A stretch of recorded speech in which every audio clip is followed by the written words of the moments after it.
10 अप्रैल को मुझे एक संदेश प्राप्त होता है व्हाट्सएप में, जिसमें सीधा नाम लेकर लिखा होता है, प्रेमा साई तू मरने वाला है, मैं तेरी मौत बोल रहा हूँ। यदि आपके मोबाइल पर एक ऐसा मैसेज आए जिसमें आपको जान से मारने की धमकी दी जाए, तो सोचिए उस वक्त आपके जहन पर क्या आएगा। सबसे पहले तो ये आएगा कि आप अपनी सुरक्षा को लेकर के काफी परेशान हो जाएंगे और अपनी इन बातों को आप शेयर करेंगे।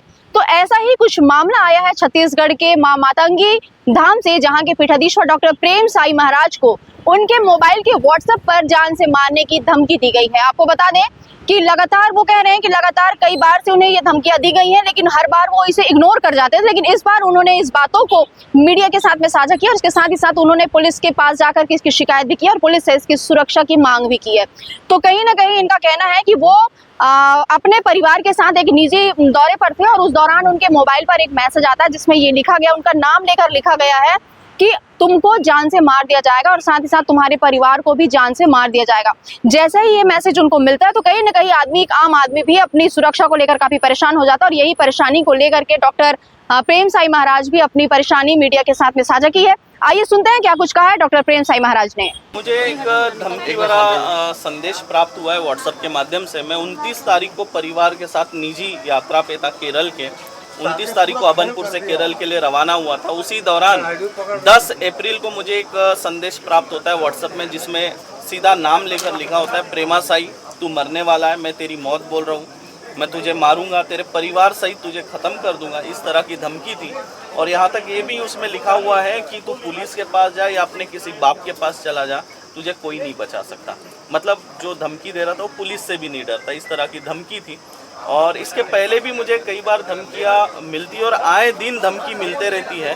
व्हाट्सएप कमेंट बॉक्स में आप देखेंगे तो जो जिन्हें हम अल्पसंख्यक कहते हैं, उन्हीं समाज की तरफ से अधिकतर मुझे धमकी होते हैं। आप अगर इंस्टाग्राम पे मेरे कमेंट्स पढ़ेंगे तो उनके तरफ से अनेक बार धमकी मिलती है, लेकिन हम उसे इग्नोर करते हैं। लेकिन इस बार डायरेक्ट हमें व्हाट्सएप पे धमकी मिली है, इसलिए हमने सोचा कि इसकी शिकायत करना चाहिए, कोई बड़ी घटना ना घट जाए। क्योंकि लगातार हमारे शिविर होते हैं और शिविर में 25-30 हज़ार, कभी कभी 50 हज़ार तक की जनसंख्या वहाँ पे उपस्थित रहती है भक्तजनों की। तो कहीं ऐसा ना हो कि उनके साथ कोई घटना घटित हो जाए। इतने भीड़ में कौन सुसाइड बम लेके आ गया है, कौन पिस्तौल लेके आ गया है, कौन चाकू लेके आया है, कुछ पता नहीं चलेगा।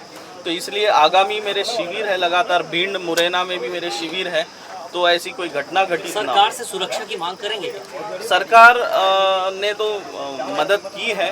वैसे जहाँ भी मैं आता जाता हूँ तो फॉलो पायलटिंग की व्यवस्था है, लेकिन अभी अंगरक्षक वगैरह कोई नहीं है। और धाम, अभी ये छत्तीसगढ़ का त्रिकालदर्शी चमत्कारी धाम है। और छत्तीसगढ़ तो वैसे ही छत्तीसगढ़ की जो सांस्कृतिक गौरवशाली परंपरा रही है, यहाँ भगवान श्री राम जी का ननियाल है, तो ये गौरवशाली परंपरा है। लेकिन आज मातंगी धाम के वजह से भी पूरे भारतवर्ष से छत्तीसगढ़ में आ रहे हैं और हमने बगलामुखी महायज्ञ करके वर्ल्ड रिकॉर्ड बनाया। तो हम जो है छत्तीसगढ़ की सांस्कृतिक परंपरा को आगे बढ़ाने का पूरा प्रयास कर रहे हैं। साथ ही साथ धर्मांतरण को रोकने के लिए काम कर रहे हैं, उसके खिलाफ हम खुला बोलते हैं, जन जागृति ला रहे हैं। जो धर्मांतरित हो चुके हैं ऐसे लोगों को हम घर वापसी करा रहे हैं। लव जिहाद और अन्य प्रकार के लैंड जिहाद, फूड जिहाद, सभी प्रकार के जिहाद को मैं उजागर करता रहता हूँ समय समय पर। तो इससे भी जो है कुछ असामाजिक तत्वों को मुझसे जो परेशानी है और वो इस तरह की धमकी देते हैं। इसके पहले भी धाम में एक लड़का देशी कट्टा लेकर घुस गया था, उसको भक्तजनों ने ही पकड़ा था। थाने में हमने लिखित शिकायत दी थी और पर पुलिस ने कार्रवाई नहीं की, उसे छोड़ दिया। वो देशी कट्टा होने के बावजूद उसे छोड़ दिया गया था। लेकिन ऐसे हमले के इरादे से घुसा था? हमले के इरादे से घुसा था, देशी कट्टा था। और वो बता रहा था मेरे पास ये देशी कट्टा है, मैं खरीद के लाया हूँ, बागेश्वर धाम, पंडोकर धाम और ये मातंगी धाम वालों को खत्म कर दूंगा, ऐसा वो बोल रहा था। लेकिन पता नहीं पुलिस ने उसे क्यों छोड़ दिया, देशी कट्टा होने के बावजूद कोई कार्रवाई नहीं हुई। सरकार से तो मैं यही कहना चाहूँगा कि छत्तीसगढ़ का धाम है, धाम में भी जो है पुलिस की सुरक्षा हो, क्योंकि पूरे देश भर से भक्तजन आते हैं। अभी बीच में एक हमारा भक्त आया था यूपी से, उसे पचपेड़ी नाका में जो है किसी ने कोई ऑटो वाला था, मुस्लिम था, उसने उसे मारा पकड़ के, क्योंकि उसके बैग में मातंगी धाम का लोगो लगा हुआ था। बैग उठा के फेंका और उसे मारा। और वो बेचारा बाहर का होने की वजह से आज से चला गया। बाद में उसने हमें बताया, हमने कहा पहले बताते तो हम आपके साथ खड़े होते, आप लिखित शिकायत करते। तो इसी तरह भक्तों के ऊपर भी हमला हो रहा है। तो सरकार से यही कहूँगा कि सुरक्षा प्रदान की जाए धाम को, धाम में आने वाले भक्तजनों को, मुझे और मेरे परिवार।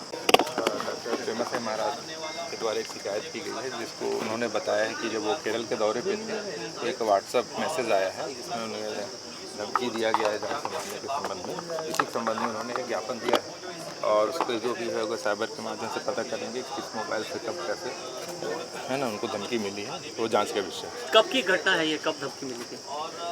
उनके कहने के हिसाब से वो 10 अप्रैल के आसपास बता रहे हैं, जब केरल के दौरे में थे तो। जी, किस नहीं, अभी नाम तो से? ज्ञापन दिए हैं आवेदन, जैसी जांच हो जाएगी तो पता चलेगा। व्हाट्सएप मैसेज आया उनके पर्सनल व्हाट्सएप में।